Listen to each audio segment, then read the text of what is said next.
Hello viewers, I'm SB and welcome back to Roadwarden, where Wanderlust is an illness cured by talons and claws. Every time you launch the game, it throws up a little inspirational question mark quote. I mean, it inspires something. I know I showed the first one. I haven't been showing them since. They all have a sort of an encouraging but ominous tone. I think the world building in this game is very there is a consistency of vibe that I really, really appreciate. Anyway, back to Foggy's place. So,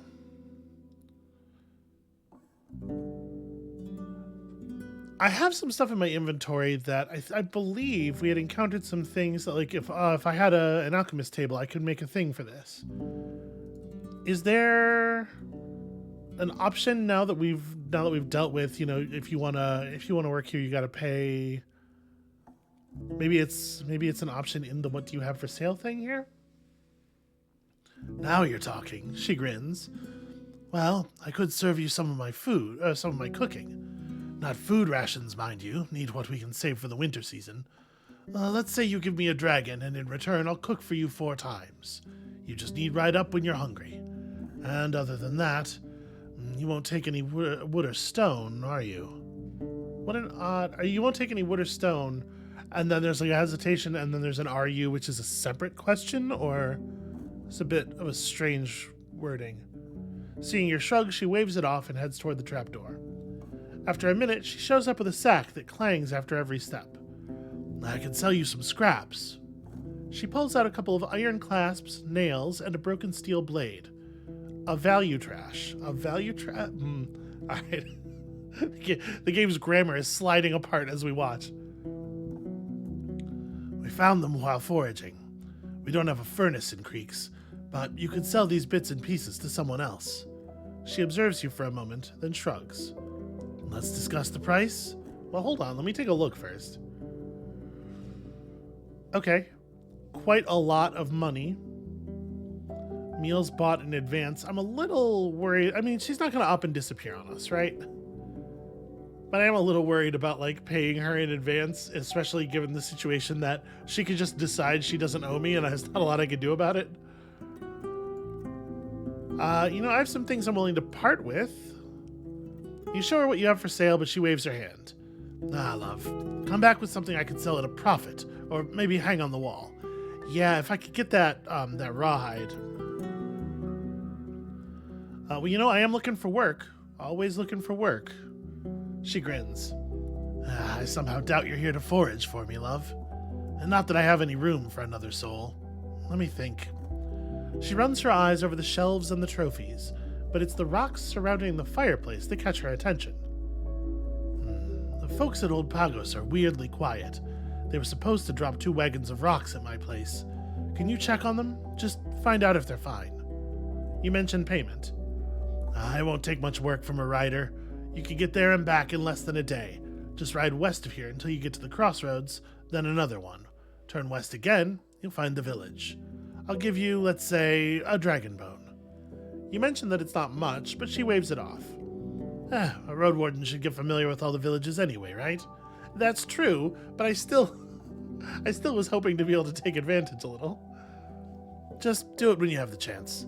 I'll have more coins for you once you prove you can be trusted with the simpler tasks. Okay, because I've gotten us into a situation here where we're, like, pretty desperate for the basic stuff of life.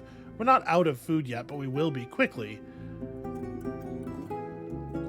We'll have to take this fairly seriously, I think. Alright, what can you tell me about Old Pagos? It may be one of the oldest villages in the north, but even if not, it's safe, with strong walls and safe roads. Their crops are weak, but for generations now they've been cutting stone and building for other tribes in exchange for supplies. Some time ago, they tied themselves to the monks, and now they don't look kindly on those who don't follow the orders of truth. She pauses, twisting her lips to one side, choosing her words carefully. But they're plenty fine folks. True believers. Something lost in the city, not ones to deal in slave trading and pillage. Alright, well, I'll let you know if I learn anything, I suppose.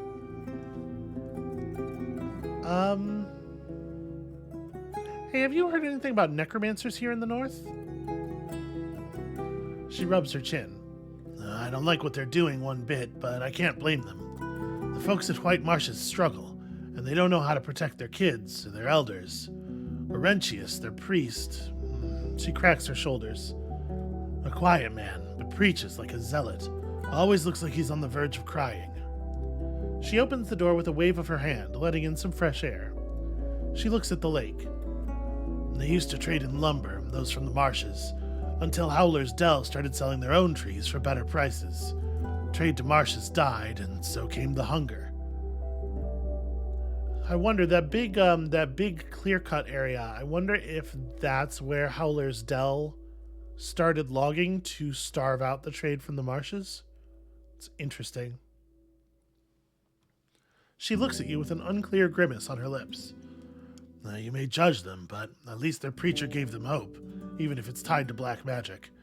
I don't know, maybe this is weird.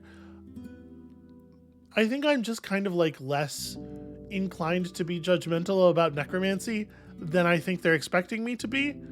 They seem to be, a lot of this is written as though I will instinctually recoil and they will have to talk me into like, but maybe it's all right. But like, a dead person's a dead, the body ain't nothing for nobody after the person who was using it is done with it. So why not, right? I don't know. Maybe there's a way in which I do not necessarily feel a claim to my body. That's a complicated thing to unravel. I just had some thoughts that I'm going to bring up with my therapist tomorrow. Transition's a weird thing, I guess. Let's just move on. All right, what else can you tell me about the peninsula? She nods. I know this and that. Which place? Well, my primary concern is White Marshes, but actually, as long as we're here, what do you think of Howler's Dell? I'm not allowed to type an apostrophe? Okay. Well, there's a lot to say about Howler's Dell, dear. Her eyes dart around, and you have to press her before she says anything of note. It's in the middle of the Western Road, among the safer lands, and has a large forest garden. Its folks dress and eat well, and have plenty of guards and the strong spells of their druids. She scratches her knee, measuring every word. Whatever you do, remember to laugh at the mayor's jokes. Her name's Thais. Don't get in her way. Her voice is as grim as her eyes are serious. You recall your memories of Thais, a thin, smiling woman who likes expensive dresses. Foggy could squash her in the blink of an eye. Yeah. I didn't inquire directly, but I definitely get this sense that she's very powerful in a sort of I guess to some extent in a sort of like a mob boss kind of way, where she has a lot of she has a lot of pull with a lot of people who have a lot of pull, but also there is underneath the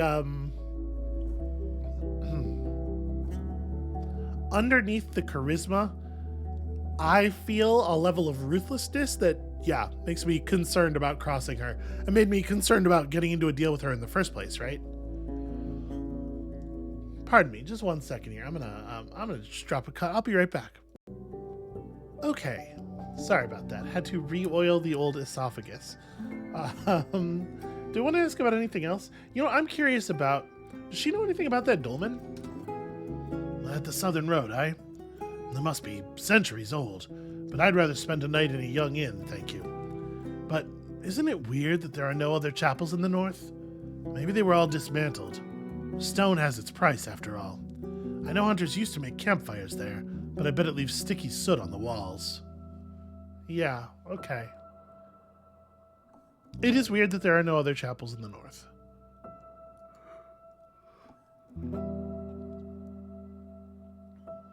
I've heard there's some bandits up here. She makes an annoyed grimace. What can I tell you, dear? You know how it goes. Lost souls need a new path after an awfulness finds them. But the years go by and it doesn't get any easier.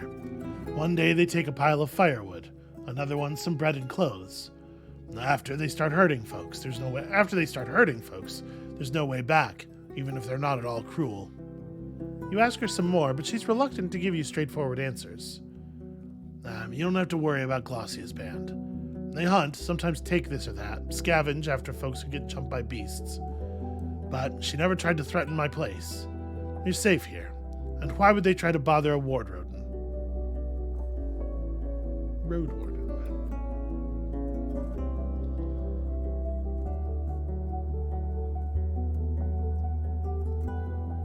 I'm not gonna frown. I'm going to consciously not physically react to that. Here's the thing, I think she's right, and honestly, I like Foggy a ton. I feel much more comfortable around Foggy than I do around Deus, that's for sure. She may be right. Some bandits are just desperate. I mean, that's how banditry begins for most people. Would I be able to spend a night or two under your roof? She approaches a window above the table and looks outside. Your beast won't make it easy for us, dear. She places her hand on the shutters. It's not a city inn. I don't cook for a smile, and I don't work to feel noble. I allow folks to lie down there for free. She points to the bear fur with her broad chin. But that's about it. If your horse stays outside, it'll lure the beast to us. But if we move it here upstairs, it'll leave droppings on my floor. She gets annoyed even by the idea of that happening. Now, if you want to rest here, love, you be either ready to pay with coin or some food rations, or to spend the night keeping your mount quiet. And clean after it in the morning, will you? Yeah, fair enough. You don't really have horse accommodations. I have some questions about the peninsula. What else would I want to ask her about?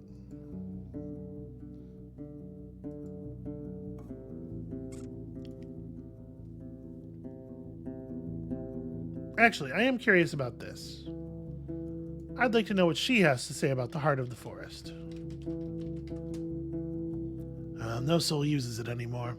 I used to tie the watchtower to the villages in the west. It used to tie the watchtower to the villages in the west. Forget about it. She waves her hand with resignation. The hours it's going to save you are not worth the risk. After a few more questions, she gives up.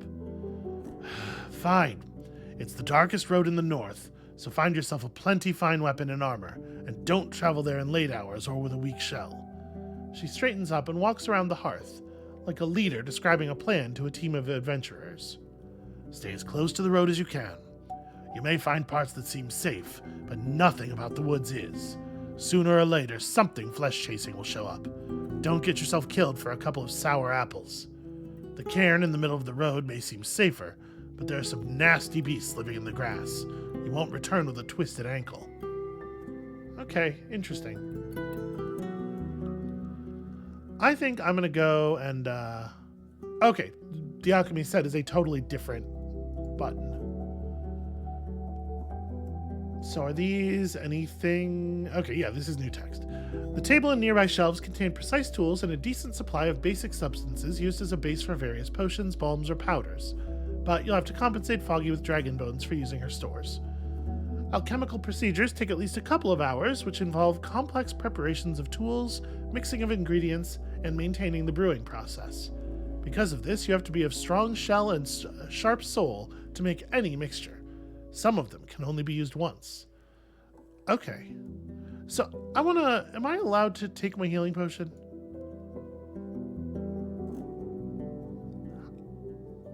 I'm gonna take it. Okay, so it completely refilled our vitality. That's beautiful. It tastes like honey, raspberries, and wormwood. Initially, it's awful, but you forget about your senses quickly. Your shell feels refreshed, strong, ready to act. Even the scratches are instantly healed. The ecstatic warmth fills your limbs, and you can't help but smile and giggle for a few breaths. Okay, that was necessary. Out of curiosity, if I wanted to learn more about making a healing potion to replace it, healing potions may be the most desired liquid in the Dragonwoods, especially among travelers, hunters, and fighters. The ones you've followed so far are capable of keeping a soul on the verge of death, though it won't fix a freshly cut off limb nor cleanse one's shell from illness or poison. Okay, that's important to remember. There are a couple of different ways we can make it, and it will always require us to give Foggy 2 dragon bones. Woundwort and marsh mules, which we absolutely have. The second recipe is Woundwort and a collection of meadow herbs from the deep forest. Okay. Maybe another time. What else? The ointment that could help with the ford? The balm you know of won't be enough to make the insects leave the water bank, but once you put it on your skin, they should cease their bites. You can easily make a whole jar at once and share it with your mount. We'll have to give Foggy 2 food rations.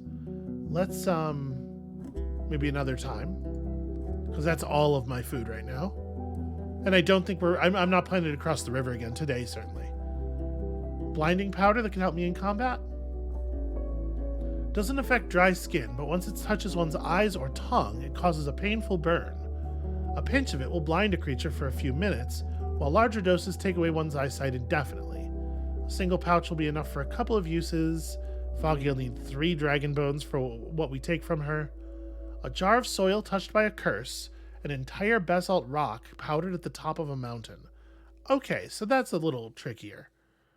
Withering dust for removing bushes and shrubs.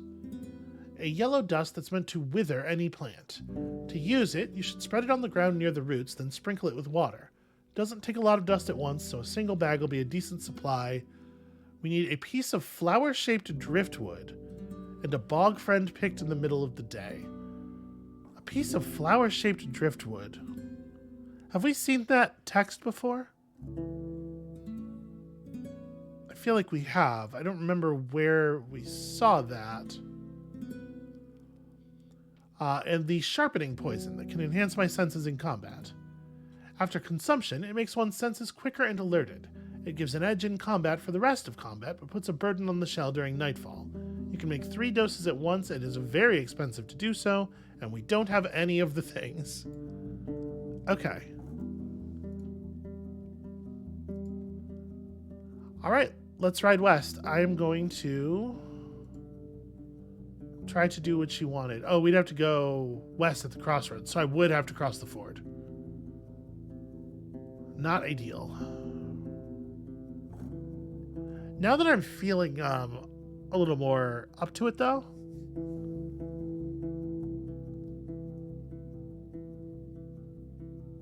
maybe we could deal with the dusk foxes. Maybe we could take that that rawhide from the northern road. I'm definitely leery of, with the amount of food and money we have left, spending all of my food to produce that bulb.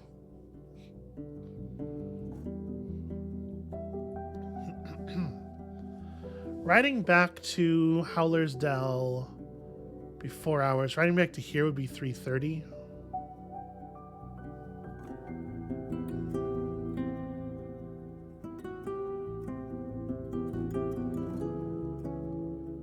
How much time do we have left until dusk?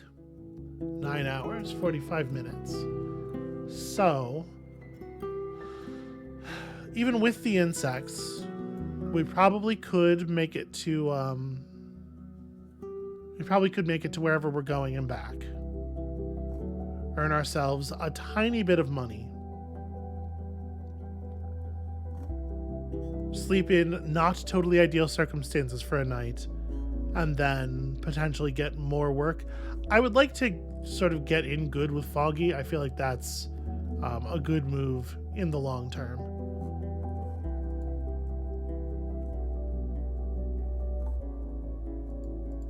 Oh, interesting. Am I not allowed to go to here at all?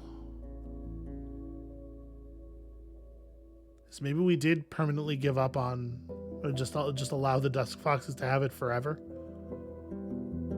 I guess that's fine. I do want to go back to the northern road here. Let's see about, now that I have my vitality in great shape, my armor's as good as it's going to get. We have the most basic equipment, but it's good, strong versions of the most basic equipment. Maybe we could try to drive these howlers away.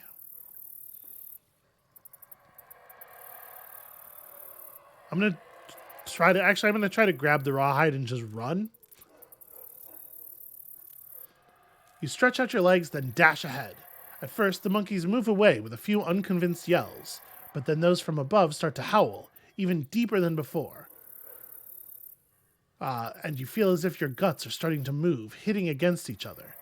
You get dizzy, and soon the pain enters your skull, as if you're getting hit by a smith's hammer time and time again. Yet you manage to stay calm, focused on your goal. The larger creatures try to cut your path, but being on the ground, they can't keep up with your legs. Without stopping, you grab the rawhide, then carry on, waiting for a few heartbeats before you change direction rapidly, now getting closer to aggro. By the time you reach the saddle, the beasts have already abandoned their pursuit. You take a few deep breaths, then inspect the rawhide. The wet, torn blanket is now worth as much as a bread crust. Well, still, it's not rotten. If the owner's around, they may recognize it. Too bad I have nothing to plug my ears with. I see no reason to scare the howlers away. So, it's not clear to me. If I had scared them off and had, picked it up more carefully, would I have not damaged it?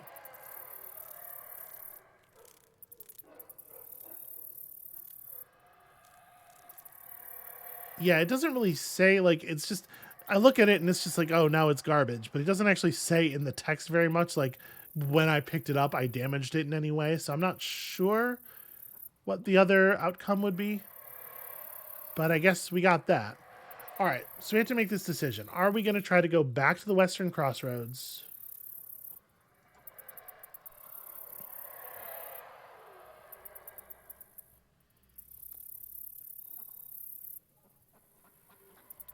Do I still have the text about work? I just want to see the directions that she gave us again. But no, I think I asked that too early in the conversation. The journal, the archive, does not really go very far back. But she said west and then west and then west again, and there's only one way that we can really do that, so feels pretty straightforward. We could probably sleep in Howler's Dell. It wouldn't kill us to sleep on that side of the river tonight. Even if things got a little not ideal timing wise. Part of me does want to continue exploring this way now that we're up here. Yeah, let's see what's this way.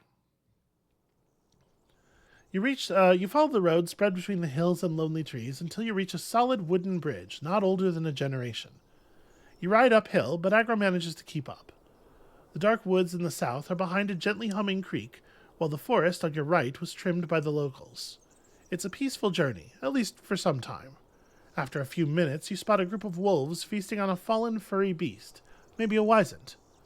One of them looks toward you, and we just speed up a little bit, you know. The road fades into an old tunnel. There are no signs of mining, no signposts, no human voices. The ceiling is supported by wooden beams, but the light only reaches so far. The chilling wind mercilessly bends the few lonely trees, while the shrubs oppose the weather patiently. The side path leading west is somewhat maintained, and you find both boot prints and cart tracks. It leads higher into the mountains. Well, let us tether Agro to the tree and have a look, I suppose. Your mount observes the area anxiously, so you stay for a moment to give it a good scratch under its neck and say some confident-sounding rubbish. Listen, all Agro's getting out of me speaking is tone indicators. It's fine. You unpack all the things you need to make a new, simple torch. A log, some old rugs, a bit of oil. You grab your tinderbox and sit on the ground for a couple of minutes, preparing the flint and the linen charcloth. Decades ago, before the... Oh yeah, we've seen this text. The loud, flickering yellow light unevenly hits your cheek with heat. You raise the torch, but hold it at an angle, letting the oil drip on the ground. Instead of onto my arm. Let's see where this tunnel leads. For a few minutes, you follow a fairly straight corridor. The timber supporting the ceiling is decaying, but you don't spot any signs of collapse. The floor is littered with bones and rotting food, most likely dragged in here by wild beasts. But there are also signs of soot above you, and boot prints left in the dried mud. You reach the crossroads and stop in place. There's no sconce in sight, so you'd have to constantly carry the torch or lose it for good, and it won't last for long anyway. The draft is hardly noticeable, so looking for an exit in the dark could be dangerous. Yeah, we can come back with that lantern. All right, Agro, I get it. We're moving. The detour is not as smooth as the main road. A wagon could make it through, but even so, you have to squeeze between some narrow corridors, hoping no beast is going to jump at you from a ledge. You walk, leading your mount, axe in hand. In the middle of the road, after reaching one of the higher hills, you take a glance ahead. Even from here, you see the sun reflecting from the ocean, but there's also a pillar of smoke coming from the distant west. There may be a volcano somewhere behind the horizon, but you can't tell if it's a part of the peninsula or maybe a yet stranger land. Once you get to the other side of the mountain, you find the northern entrance to the tunnel blocked by a large bronze gate, so tall and wide you're not sure if it's something you could open with your muscles alone. There's a keyhole as well, as large as your hand. Well, now, that's curious.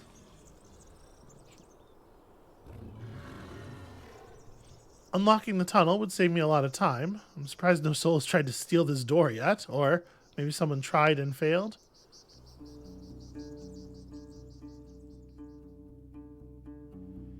You get a good look at the village from a distant hill. It's torn between taming the crags and succumbing to their whims. The gray boulders are like the rotting teeth of a giant, sprinkled around by an ancient spirit. The carved cave mouths are covered with wooden doors. There are only a few windows, and you can only imagine how dark and cold the gouged-out rooms have to be. The buildings and walls, made of logs or stone blocks, must be much younger than the caves. The impressive whitewashed keep, standing on the top of the hill in the west, could just as well have been built in the city. Smoke rises from both sides of the wild river. You see many busy souls as they go about moving tools, food, and timber over the bridge.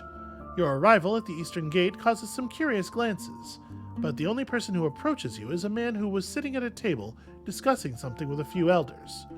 He's carrying a crossbow on his back and a long rusty knife at his side, but he doesn't reach for them.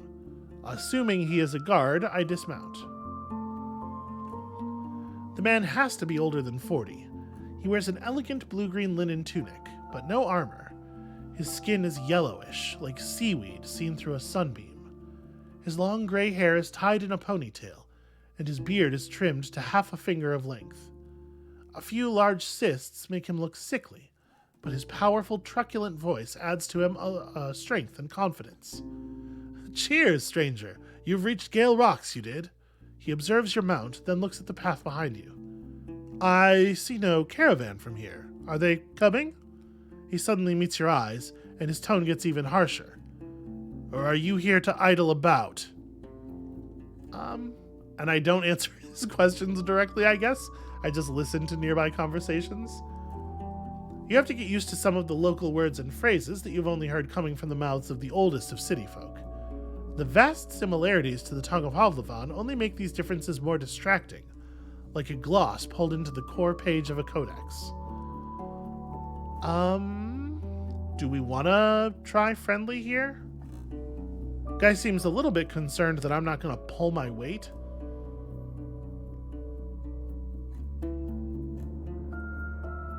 Have we been told? We've been told something about the people here. Hold on.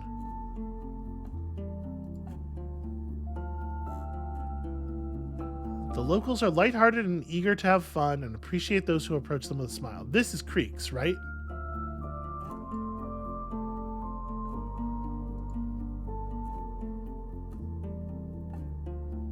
It doesn't look like a log. Well, I guess there's like wooden palisade walls. There's a lot of stone here.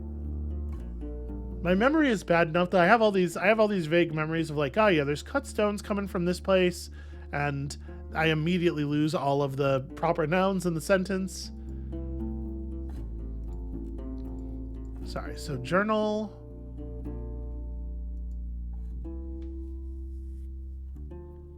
Old Pagos is described as a western village settled on barren soil. The locals exchange stones from their quarries for supplies. Act nice, they'll be kind, don't mock their order. Alright, I think friendly. We've been told to be friendly basically everywhere. Let's be friendly and not mocking. Don't worry, friend. I have things to do and I won't bother anyone. He takes a step closer and examines your appearance, then sighs. I guess you could be a traitor, but all by yourself? I may let you in. But who are you? Well, I introduced myself. Everybody loves a Roadwarden, right? Another Roadwarden? Are all them parents in the South too dumb to teach their kids how to keep their fingers in their own pots? He shakes his head with exaggerated motions and looks at the elders at the table. A Roadwarden, you see that? Trying to cut the conversation short, you tell Agro to follow you inside, but you're stopped right away. Leave it by the walls until it's nightfall, right? We ain't cleaning our roads after any drifters, bards, or adventurers. He speaks with growing disgust. Don't worry, we'll keep an eye on it. You tether your horse to the stems of a shrub, and the man nods with approval, then turns around. Okay, so I'm not going to ask for a guided tour. Doesn't seem like he believes anyone here has time for that nonsense. Can you tell me anything about the village? He stops in place, then glances at your boots. Right. We fish, we salt fish, we sell fish. Our brave ones trade barrels for whatever we can get at other villages, but he shrugs. Not much else to it, you see. Life here is slow. Without another word, he returns to the group of elders, where he helps one of them remove bones from their meal. You go to... Well, what was her name? Timo? There is that woman who wanted us to look for a potential husband for her. Why is the gatekeeper is like it's proper nouned out. That's why it's lit differently. I'm looking for someone. So this is Gale Rocks. This is the fishing village. I'm not looking for anyone in particular in the fishing village, right? Well, this is a village of fishers, hunters, and woodcutters.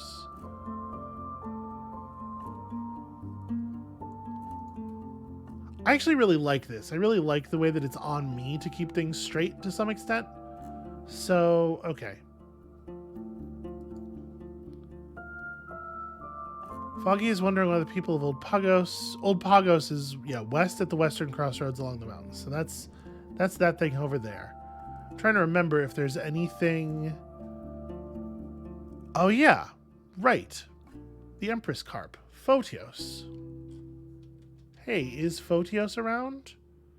You're told that the fishers spend long hours at the beach in the north and can be found in the village only during very early or very late hours, unless the weather makes fishing too dangerous. Okay, I don't believe we had any other specific business here. Just sort of looking around, looking for people to trade with, looking for people who want me to do things for them. But I am refreshing a little bit here. This won't answer my questions about Glossia until I learn more from, in theory, the people here, but nobody seems to be around to ask any questions. Maybe there's some locals looking for a match in other villages. While the vast majority of the locals see this place as their home, and even feel indebted to their families and neighbors for looking after them, Paulus seeks a different path. He isn't even 20, but, trained to work on the beach, is strong, slim, and a bit loud. I can even hunt fish if that's the only work left, he admits when asked about his plans for the future. Just not here. Not after all them neighbors turned a blind eye toward my harpy of a mother. He reveals the scars on his back, left by willow withies. You mention religion, and he shrugs without a second thought. I could do whatever, barring wicked spells. You make sure he means necromancy and blood magic. Right. All I want is a companion for the mornings and evenings, a woman with a kind soul, and if good winds allow us, to be the mother of our children. I'm ready to work for them till I faint. He flexes his muscles. All right, kid, calm down. I'd gauge my arm for that. Marina is a few years older, but much shorter, pale, and with dark circles under her eyes. While she hopes to find a wife or husband, she won't leave the village. I have a 6-year-old. His father went into the fogs on a foraging trip. I'd love to have more kids, but my forebears have been living in this village for longer than anyone can tell, and I'd rather not make our blood too thick. You ask about what sort of traits she's looking for. Someone kind, loyal, serious, and diligent, no matter if they're a water carrier or an artisan. My own back is weak, it is, suffers after standing for long hours. I help with fish smoking, cleaning, foraging, whatever there is to do. When asked about her convictions, she looks at you as if the question is beyond absurd. Well, I won't lie with a lad or lass that's stranger to right's teachings. Okay, and Paulus is kind of what Timo was looking for, right? Do we have a good,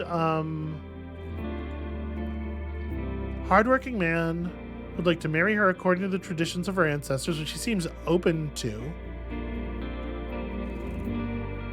Yeah, I don't know. I think Timo and Paulus actually seem like an okay match. I mean, based on the scarce information we have, there's a lot to do with whether they could stand to be around each other that I guess they're going to have to figure out on their own. I'm going to tell Paulus what I've learned about Timo. He asks you a few additional questions, some of which are centered around Timo's face and figure and spoken with embarrassment, then flashes you a wide smile. Right, she sounds dreamy. If she's in, I'm in. Let me know what she thinks about me. Okay, so next time we're back in Howler's Dell, we can do that. I could still learn more about the wares this village has to offer. A group of children are playing only a few steps away from you, but in the process, one of them drops a pouch of salt on the ground, causing a stir. I'm going to go talk to this gatekeeper again. The guard you met when you first arrived at the village is leaning against the wall, observing both the gates and your mount. Whenever Agro snorts, the gatekeeper reaches for his axe. He sighs when he notices your gaze. What? Hey, have you been bothered by bandits at all in recent seasons? Huh? What do you mean, bandits? That useless group of soldiers already faced them half a year ago. Ain't you heard in Hovlevan? They killed and got killed. He shrugs as if there's nothing more to add, but you try to push him harder, sharing some of the gathered rumors. Oh, Glossia and her group? No, you're wrong. She's from here. She wouldn't bother us or our neighbors. She's just one of the lost free folk. Couldn't force herself to come back here after events that can't be changed now. She's just hunting for treasures in the ruins and trading. That's where she gets her stuff and coins. Yeah, okay. I don't feel like I should insult the people of this place necessarily. But I am curious, like, if there's... No, it's just a shitty thing to say. I could still learn more about the wares this village has to offer. That's true. I kind of want to head up to the beach, though. Have a quick chat with Photios. I still have no idea how I would transport a live carp.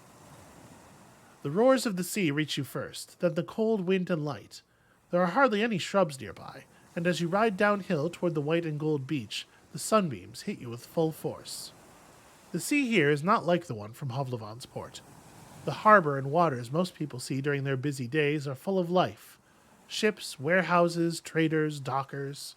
And, of course, there's Sickle, the barrier island that provides the city with its lagoon, but also serves as home to dozens of species of birds, monkeys, and rodents. For most people, the sea is never silent.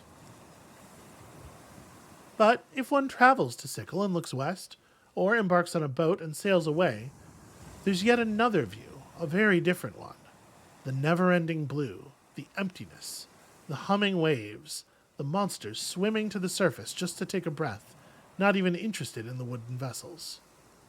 Many say that if one jumps off a ship with a heavy stone, they will drown before they touch the seabed. Here, however, the water can't be separated from the rocks that cut through it, like a swarm of mushrooms in a dark forest. Their shapes and sizes vary, but it's their number that makes them unusual. If you were to name each one, you'd have to make up at least half the names. There's no doubt where the name of Gale rocks comes from. The stones piercing through the surface of the water are shaped like beast fangs, as if they're asking ships to dare and test their strength. Where it's possible, I keep to the greener parts of the beach. Sand is awful for hooves. Oh, I hadn't thought about that. You follow the sharp turn to the right. The road remains broad enough for carts and wagons and avoids the sands, letting Agro trot without disturbance. The grasses to the east and south are short, and hardly any shrubs have managed to oppose the harsh winds. The human activity you witness is intense. A large barge is resting on the river, immobilized by the ropes and wooden posts, and you see a few people foraging at the beach and in the grasses. Even more people, most of them without wrinkles, are gathered at the pier, where they prepare their boats and nets and talk about their plans for the following hours. You reach the end of the beaten path, getting to the stone-made pier just next to a small dolmen-shaped shed. Only the door seems to be fairly new, and you don't doubt that both of the structures have been repaired many times in the past, crumbling under the touch of the waves. Okay, it's an interesting pier. Let's go talk to the fishers, because we are here to see Photios. You approach a group of workers standing in front of the shed. Photios is there, one of them tells you, and points at the tallest man, dressed in undyed woolen linen. He's discussing something with a group of workers, but as you head in his direction, he nods for you to join him on the side. His outfit is heavy, appropriately so for someone who spends long hours under the hits of the cold onshore winds. The massive leather boots, thick tunic and pants, and the heavy cloak now held under his arm make you wonder if he'd even be able to swim. Like most sea folk, he has long limbs, almost no facial hair, and ears so flat they are hardly noticeable. His neck draws your eyes. It's covered with marks left by the burning suckers of a sea monster, as wide as your finger is long. Below these scars, he's wearing a pendant made of a fist-sized black beak. He speaks first, with the strong and confident voice of a young man, no older than 25. We didn't really sell any catch on our own. Maybe ask our smokers or the cook. No, that's fine. I was actually hoping to speak with you. And who are you exactly? After you introduce yourself, the man raises a corner of his mouth in an angry grimace. I won't have much to tell you, Roadwarden. Like my neighbors. He looks at the nearby fishers. I struggle with day-to-day living. I do. Not adventures, and even less so outsiders' schemes. Okay, well, I was sent here by an old druid from the south. He claims you owe him a male empress carp? What? I owe nothing to that old fool. I can have it here tomorrow if you want, but better have a coin with you. I need to ask someone to look for it with a net, and that'll take hours. Okay, that's not ideal. Say, do you have anything you need done around here? Work? What do you know about fishing? You mentioned the docks of Hovlevan, but after a few questions about fishing nets, boats, and winds, it's clear you do not impress in this conversation. Teaching one how to work with us takes time, effort, and rescuing those who fall overboard. You ain't a kid of ours, so if anything, it should be you who pays us for sharing what our forebears have mastered. You explain that you can fight better than most, and that gives him an idea. Our guards stay at the village, so we always move in groups, and waste time securing the beach from harpies and saurians, we do. We could put 3 more souls on the boat and keep you on the beach. You guard those not fishing with nets. Okay, and what's in it for me? How much do you want, stranger? He responds carefully, and you spend a few minutes discussing the details. Right, you'll get a meal and 2 coins for a peaceful day, and another one for putting your life at risk. But you must be at the beach soon after dusk while we're preparing our boats, and have enough strength to convince me you'll be more of a help than a bother. Okay, interesting. Be at the beach soon after dusk. You sure you don't need something, help with something that would fit my skills? Like, going to another place, doing a thing? He gives you a long look. You know what, outsider? There's something you could do for me. Can't really ruin it by trying. I need you to help my daughter. Foiby? Foiby is how I want to read that initially. That seems probably wrong. Seeing your look, he raises his hands. Don't worry, she's fine. Merely spellless. For generations, my family used Numa to lure fish and hold our breaths. But no matter how much she practices, she can't cast even the tiniest spell. There's something wrong with her soul. He pauses, and his voice grows pained. She's my only child, and I seek no new wife. I want her to have the choice to do whatever she wants, and it breaks me to think she won't have a way to follow in my footsteps. Okay, I don't really know how I can help you with that. His eyes are absent. A few years ago, our traders were at the home of this weird enchantress by the Eastern Road. I don't know her name. She lives close to the old watchtower. You can't miss it. If she's alive, she may still have those weird rocks. Spirit rocks, I think. They help weakened mages. Buy one and bring it here. Maybe eating some Numa will help Phoebe learn. Huh. What does your daughter think about all this? What does she think? He looks at you as if you're mad, then glances at the nearby fishers. She'd be heartbroken to realize she's soulless. Spellless. I won't tell her unless I have no other way. She's merely a child. Look, I'm doing what's best for her. Yeah. This sounds like a very unusual healing attempt. Are you sure you want to try this? I've asked our sorcerers about what they felt when they used the stones. Their Numa got stronger than on most days, and nothing bad happened to them. We risk nothing, outsider, he says with growing irritation, and stops himself from scratching the scars on his neck. Huh. I would definitely want to talk to the Enchantress about this. What can you tell me about her? I've only seen her a few times when I was a teenager, though she was also young, I suppose. Tall, not as tall as I am. He smiles briefly, with cold eyes. For the few days she was around, she kept to herself. People say she's a witch, and a mad one at that. Okay, but have you asked any herbalists, though? Maybe a priest or another enchanter? Have you heard about the previous Roadwarden, Asterion? You nod. Well, in spring, I sent him to one of the greatest mages in the peninsula. Some druid, I think. And that old prick told me there was nothing he could do. You hear that? And I had paid the messenger to learn this. He squeezes his cloak even tighter to his side. And we have no herbalists here, but since the spirit rocks are safe, I'd rather spend my last coins for such a chance than try nothing and regret it. Well, the thing is, I think what you're asking for may be risky. Why would it be? No one's ever been hurt by the previous stones. The thing is, I've studied many tales, both legends and archives. There is no alchemy that can change the nature of a spellless soul. Should I tell him this, or should I just... I am desperate for money is the thing. Should I do a thing that I know can't work just to get paid for it? Or should I tell him the truth, which he's probably not going to want to hear? He's probably going to be pissed off at me for getting involved in his business, and to probably lose the opportunity to make the money. Like, this kind of seems like it's not going to help anybody, honestly. As much as I am, like, naturally inclined to want to be honest about this dude's situation, I am wondering if maybe it doesn't actually benefit anyone at all.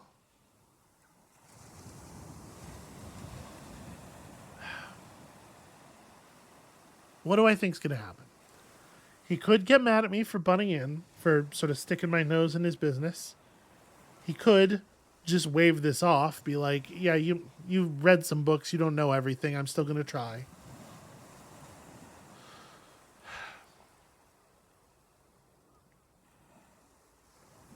I'm gonna click it. I'm gonna do it, even though I don't see how there could be a good outcome from it, really. I think this is the thing that's best for him in the long run. Hopefully he will come to see that somehow. Oh, so now you ain't only a drifter, but also a scholar? If you're so smart, maybe get back to your pens and ink and leave the risk to me. All right. Look about the spirit rock. You've got it? No, you forgot to mention what you'd give me for it? I'm not a drifter. I don't hoard any savings. We gather everything in the keep, we do. A spirit rock should cost about 10 coins. Since it's quite a journey from here, I'm ready to pay almost everything I got. 15. All right, I'll tell you when I have one. You lead Agro back to the road.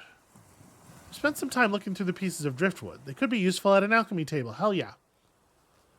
You stay close to your mount, observing the disorder of rocks, dead plants, and animal remains that are coating the sand. The pieces of wood, with their forgotten stories of foreign lands and sunk ships, are gathered in short stacks. You approach the largest pile and push all the sticks, bows, and branches aside, sparking displeased shouts of worms, crabs, and other beings that used to live among them. You find the piece you were looking for, which is unlike the others. Not too thick nor too long, and with a few little chunks of wood coming out of only one end, like a bunch of fingers. You nod with approval, reciting in your head a part of the withering dust recipe. Fuel with an ocean wood in the shape of a flower. Let's check out this pier. Oh, there's nothing else to do here. Okay. Well, I'm certainly not going to get any cleaner washing myself in salt water. So, the way they worded words sprayed. The way they worded the time that we need to come to help them fish, they said just after dusk, and the game uses that phrasing to refer to the falling of night. But I'm guessing that the game is using the word dusk in a much broader way than at least I have traditionally heard the people in my life use it, to mean sort of the entire dark period, right? They've got to be fishing in the morning, right? They're probably not. They're probably not like, hey, come here as dark falls, and then we'll go out on the water in the dark. I guess maybe. I don't know anything about fishing. 5 hours and 30 minutes before dusk. Yeah, let's ride east. I'm gonna explore up here a little bit. We're gonna spend a perhaps non-optimal night at Foggy's probably. The road east is beaten and clean, with enough space to fit 2 wagons side by side. You pass by a few plum trees, apple trees, and cherry trees, but many more stumps, likely belonging to what has been turned into Foggy Lake. The life in the plains is busy and loud, but so far you don't see any lurking beasts. Judging by the many trampled parts of the meadows and the fresh food trails, the foragers search this corner of the peninsula quite often. They haven't left much behind, sadly. You reach a shimmering pond at the edge of the forest. You ride beneath 2 trimmed trees growing on opposite sides of the path, like columns leading to Right's temple. Shouts and heavy steps prepare you for trouble ahead. 2 shells are circling around each other. One of them is a 4-legged saurian with dark gray skin, as long as your palfrey, but only knee-high. It's wandering left and right along the bank, hissing, repetitively sticking its split tongue out and then retracting it.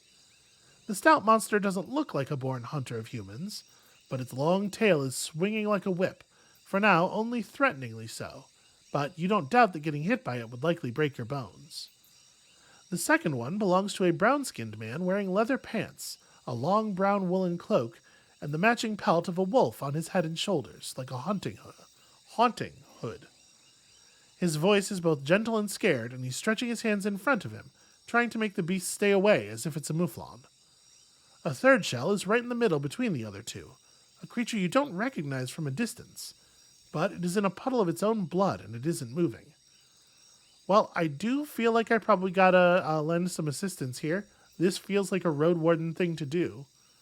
Do I just run over there, or do I... No, I gotta rush to assist.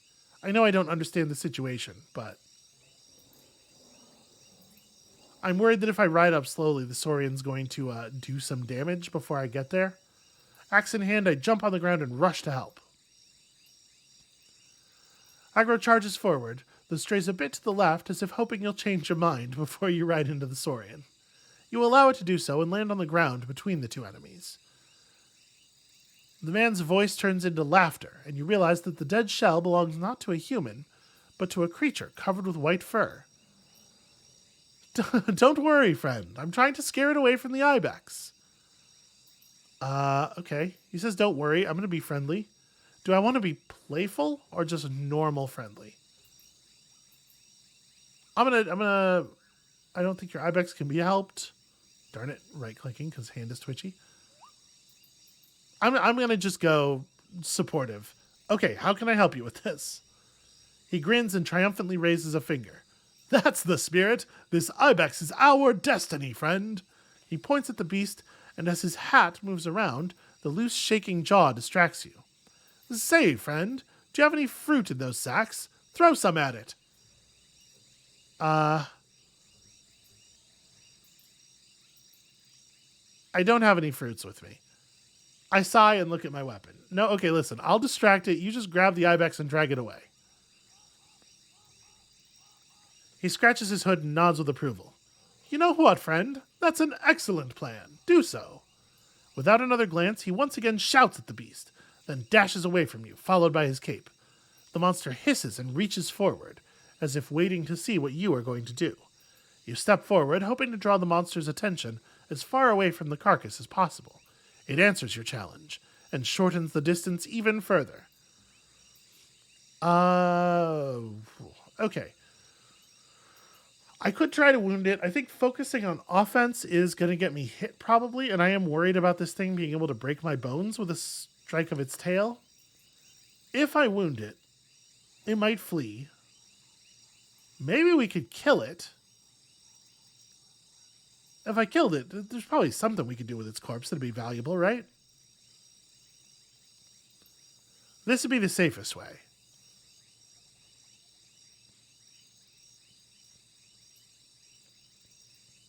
Mostly I'm just buying time, right?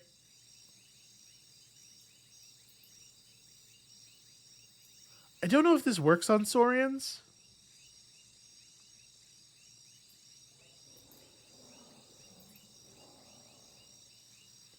I'm going to focus on keeping myself in one piece here. How do you expect it to strike? Ah, shit. Well, let's keep an eye on the tail. That seems very dangerous. The Saurian still surprises you with the range of its attacks. It turns around while pouncing forward and swings the tail at your chest. Thanks to all the attention you paid to its movement, you duck beneath it, then jump away. The next few sways are distant enough that you don't have to fear them. Ha! Dumb beast, you hear? The thief is running away with the ibex on his back, holding it by the legs while it hangs from his shoulders. You chase after him, barely able to outspeed the monster yourself as it has already lost any interest in you. Without your help with the weight of the carcass, you doubt the man could get far. I shout at Agro to run. You follow the trail of blood as well as the constantly bouncing head of a brown wolf. Once you get close, the man doesn't mind sharing the burden with you. You now hold the creature by its head, and while running side by side is awkward, the weight isn't overwhelming. Your palfrey leads the two of you up the hill. I didn't even touch you, That's some good dodging, he warmly laughs. But let's not tempt fate. He looks back, yells in panic, and speeds up. I tell him to prepare for a fight. It doesn't look like running is going to solve this problem. But the clash never comes. After another minute, the beast just gives up on its pursuits, that you wouldn't have realized if it wasn't for Agro, who now trots without a single care. You look back, and the Saurian indeed backs down, moving to its pond slowly. Once you approach the woods, you take a short break. Even from a distance, you can see a distinct trail leading between the trees. Not a garden, this forest, the man speaks briefly, gasping from the burden. But not too dark, and cats are but a few. Boars are there, though, and gargoyles. Better not go too deep. There are no roads there.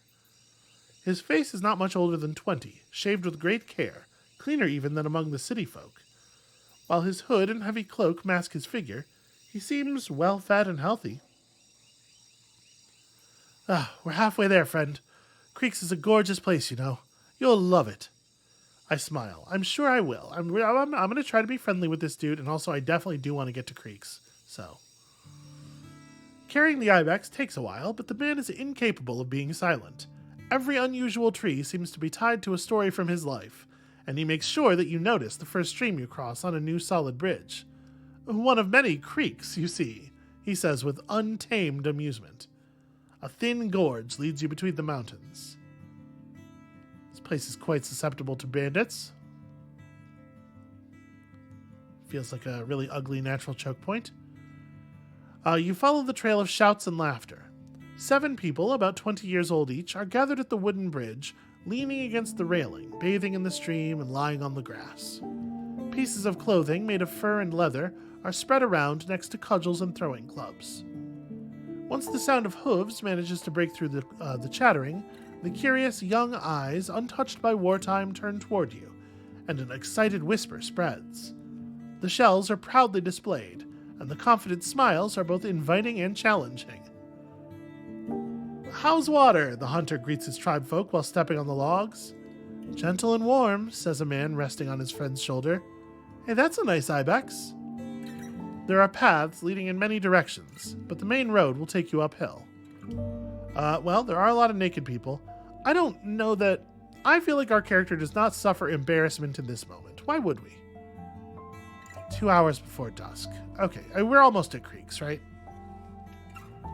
There's no reason for me to be embarrassed. They certainly don't seem to mind being visible. The light dances on wet hair, both on their heads and crotches, luring your eyes just as much as the revealed chests and muscular arms. You've interrupted not just their bath. The soul who's speaking with your guide is embracing another man as he's sitting behind him, while one of the women is keeping her arm around the waist of yet another man. You hardly see any wounds or marks caused by sickness. The harshest days of this group are still ahead. As you move your eyes from one person to another, they greet you with smiles and nods, and the ones you walk by on the bridge shift their stances, allowing you to see even more. Once you step off the logs, the hunter chuckles. Seeking warmth, aye? The youth here think more about wooing than traveling in beasts, but that's good. Means they're healthy. They're vain as birds, though. You won't find much to talk about with them. As you look behind, you're not so sure he's right. But I nod to the group and then follow. The palisade is as tall as trees, but being placed in the top of the crags makes it look impassable. What? Why is the gate closed? The hunter turns to the watchtower and repeats his question, only louder. Maybe call Illa. Too blind to see we have a guest, eh? A hardly visible guard with a female voice leans from the tower. Oh, he's coming, Howler. Relax. Her shouts hint of no patience toward him. The youth dine in the woods after the bath. Why wouldn't we close? The man glances at you. Who's Illa? Just my brother. He gestures for you to ignore it. And I'm Ephraim. So, thanks to our parents, folks keep mistaking our names. But Illa has a stick in his ass and is as boring and nagging as a legless donkey. The soul from the tower hides again, and the gate opens. The sparse clumps of grass survive only on the edges of this spacious yard. The few onlookers wear working clothes, suitable for their hard labor. They're carrying tools, planks, and logs. You're next to a large building of unusual shape, either a temple or a house of gathering. It makes you think of a cabin that's been getting larger over the course of the years, with the section in the middle being darker and more crude than the outer ones. A slightly overweight man is standing in front of the building with open arms. Welcome to Creeks, friend. His voice and eyes are gentle, but there's vigor in his stance and gestures. Ephraim was meant to hunt, but I see he brought not one but two unusual creatures. The hunter rolls his eyes. Don't embarrass us with this prattle. He raises his voice and fills it with bitterness, addressing no soul in particular. And maybe ask someone to help us with this ibex. It's our shared catch. I like that this guy is giving me full credit. That makes me feel like I'm maybe going to get paid at least a little bit here. Now, I want to know to whom we are grateful. Illa nods toward you. While I introduce myself, I observe him more closely. Being close to 30 years old, he's one of the older souls around. Just like the other villagers, he has clothes made of animals, not plants. The leather pants and jacket are humble, but the shoulder cape, reaching from his neck to his elbows, used to belong to a yellow elk. His brown skin is darker than that of a farmer, and as you look at the outreached hands, they carry the marks of being cut by tools. And I'm Illa, the carpenter. He takes a step toward the fruit trees and invites you to move forward. Like most men in the village, he's cleanly shaved. Now, how about I show you the rest of the village? It may be humble, but it's as beautiful as a blue starling. Okay, so we want to be jovial here, but how jovial? Jovial or jocular, I guess is the question. I feel like this feels a little inappropriate to me. It's still, I don't know. Like, obviously these people, first of all, we were told that they're very focused on, courting, question mark. But this still feels a little, I don't know, forward. And I don't really want them to think, I'm gonna just thank him and say it sounds lovely. As he grins, you notice his unusually white teeth. He moves with heavy but enthusiastic steps. It won't really take that long, but we have quite a view. I swear, interrupts the hunter. I'm not carrying this ibex to the kitchen. Someone call the cooks. After dropping the carcass on the ground, he springs away, fretting at the blood on his hands.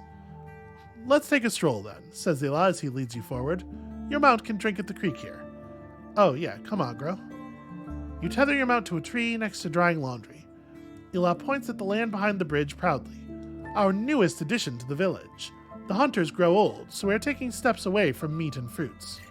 You spot only 2 people working in the field, or rather the large garden covered with cabbages, carrots, onions, and garlic, indistinguishable from the wild plants growing in the woods. On the path between the 2 halves of the field, an elderly woman is sitting on a stool, looking in your direction as if you're interrupting her contemplation.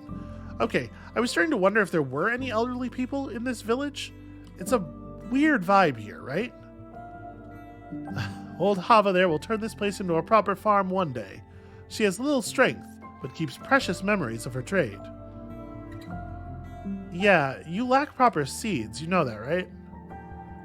The good ones are expensive. Ela responds right away, as if it's a part of a prepared speech. And we weren't sure about our soil. It's all just a test. He invites you with a gesture to follow him deeper into the village. And there are no seeds in Gale rocks, while the folks at Howler's won't spare their own. They'd rather force us to buy food from them. There are farmers at White Marshes, adds Ephron, but it's a dark place. Who knows what we would reap after a year? Yeah, that's a rough situation. The bonfire spot is surrounded by logs that were cut into tables and stools. Ila approaches the nearest chair, rubbing its back with his cut hands. When we share a meal, we do so here, sometimes beneath the stars. Oh, you'd have to see it. The flames dance on the walls to the monster roars and crickets. Ephron's voice also grows in enthusiasm. Dining at the edge of the forest is something you wouldn't forget. Unless you can drink. Don't swallow anything stronger than spoiled ibex milk. The shadows, friend. Terrifying. You glance over the wooden buildings. While the walls seem fine, the roofs are primitive, mostly made of planks that are already soggy and bent. There are a few people working on cleaning bark from a log, but the square is mostly quiet, with a few kids observing you from above their toys. Burning such fires must take a lot of wood. It's not something we need to worry about. Ila shows you to look around. We mostly burn what's left after sawing and construction, gathering fuel for a few dozen days. Some of us think they can learn woodworking all by themselves, Ephron says mockingly. So we waste a lot of wood. At least we can roast meat on long sticks as we sit here. Nah, we already have results. The carpenter moves his hand from chair to stomach. Everything you see here, friend, was built by us and our elders. How about I show you our old forest? Is it far away? You find the answer right away. You stand between 2 of the houses in front of the gate of an animal pen. The walls are made of sharpened trunks and are as tall as 2 humans. The captured beasts are gathered by ropes, but have enough freedom to wander and graze. 2 brown boars and a black mouflon. And here are our captives, Ephron declares proudly. I know, it's still a bit empty, but we'll crowd it just before winter. Are the ropes really enough to keep them here? Can't they just chew through those? Both men look at the animals with a renewed curiosity. Well, the hunter starts, if they can free themselves from a hemp rope, then squeeze through the stakes, and while no soul sees them, and then get to freedom again, I'd say they deserve to do so. Ela leans against the gate and points at the area behind the palisade. The mouflon may disappear, but the boars would be stuck on this plateau. Have you noticed the old forest, friend? I look north. The vast clearing is returning to life, with shrubs spread between the paths and tree stumps. You move to the bridge, then a gateway, and have a chance to look around. We can see the edge of our world from the watchtower, Ela narrates sublimely. In the long distance, the plateau ends, surrounded by cliffs. You either climb up the mountains or fall to your death. Both men tell you about the difficult past of the village. A desperate camp, then a cabin, then 2, shifting its wooden walls as more and more trees were cut. Without tree crowns, we can walk with no shadows, beast dens, or gargoyle eyes, concludes the carpenter.